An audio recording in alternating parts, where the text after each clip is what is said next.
Siyabingelela sinamukele ekhaya lapho sichaza khona amaphupho. Namuhla ke sizobheka izincazelo ngokuphupha unohambo. Uma uphupha uya endaweni ongakaze uye kuyo noma uphupha ngohambo olude, kunezincazelo ezijulile ezingaba nomthelela empilweni yakho.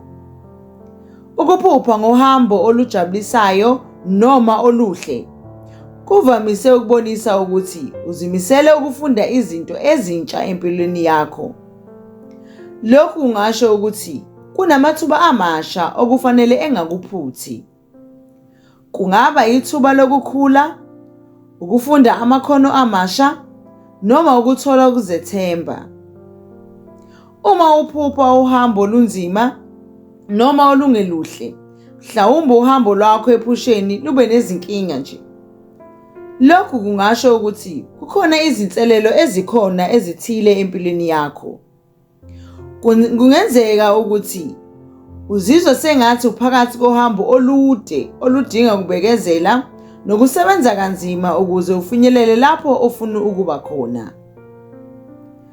Uma uphupha uthatha uhambo noma unendlela wedwa, lokhu kungabonisa ukuzimisela kwakho nokufuna ukwazi kangcono.